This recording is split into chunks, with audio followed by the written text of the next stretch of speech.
కూటమి ప్రభుత్వం వచ్చిన దగ్గర నుంచి కూడా గవర్నమెంట్ హాస్పిటల్ని యుద్ధ ప్రాతిపదికన అన్ని సౌకర్యాలు ఉండే విధంగా ముఖ్యంగా పేదవాళ్ళకి ఉపయోగపడే విధంగా ఎక్కడెక్కడ ప్రాబ్లమ్స్ ఉన్నాయో అవన్నీ సాల్వ్ చేయడానికి హాస్పిటల్ డెవలప్మెంట్ కమిటీ సొసైటీ అని ఫామ్ చేశాం. అందరూ రెగ్యులర్గా ఎవ్రీ మంత్ వాళ్ళు మీట్ అవుతూ ఉంటారు. ఎవ్రీ క్వార్టర్కి ఒకసారి నేను కూడా కూర్చుంటూ ఉంటాను. దాదాపు చాలా ఇష్యూస్ అన్నీ రిజాల్వ్ చేసుకుంటూ వచ్చారు.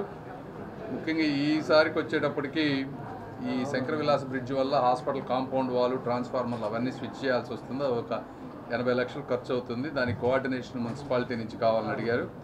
అదేవిధంగా ఒక 60 ఏసీలు కావాలని అడిగారు. అవి దాదాపుగా ఒక 30-40 ఆల్రెడీ ప్రొక్యూర్ చేశారు. ఇంకొక 20 కావాలంటా ఉన్నారు.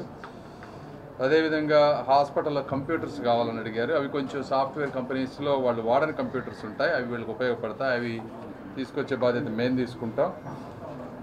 ఇవి కాకుండా వీల్ చైర్స్, తర్వాత కొన్ని ఎలక్ట్రిక్ ప్యానెల్లో కింద వైర్స్ ఇవన్నీ వాటర్లో సబ్మర్జ్ అవ్వడం జరుగుతుంది. వాటిని షిఫ్ట్ చేసి ఇలా జనరల్గా చాలా ఉన్నాయి. ఇవన్నీ ఇష్యూస్ అన్నీ 1 by 1 అన్నీ కూర్చొని డిస్కస్ చేసాం. ఇవే కాకుండా ఇప్పుడు ఈ రోజున క్యాన్సర్ హాస్పిటల్ బిల్డ్ చేస్తూ ఉన్నారు 150 బెడ్లతోటి. అది వచ్చేటప్పటికి ఇంకొక 6 నుంచి 7 to 9 months అది కంప్లీట్ చేస్తారంటున్నారు.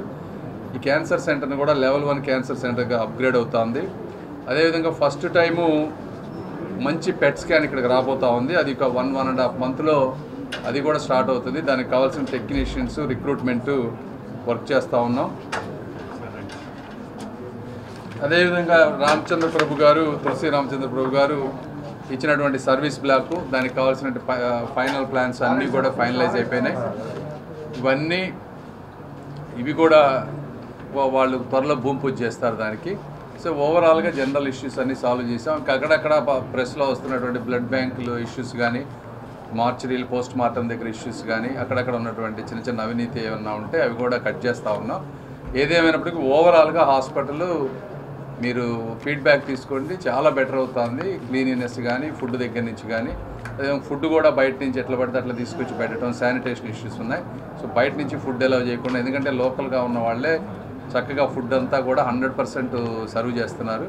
కాబట్టి బయట వాళ్ళు వచ్చి ఇవ్వాల్సిన అవసరం లేదు. బయట ఎవరన్నా దాతలుండి అన్నదానం అట్లాంటివి చేయాలంటే దయచేసి మీరు పెట్టే డబ్బులు హాస్పిటల్ ఎక్విప్మెంట్కి కానీ, వీల్ చైర్స్కి కానీ ఇలాంటి వాటికి ఇస్తే మాకు హాస్పిటల్ క్లీన్గా ఉంటుంది.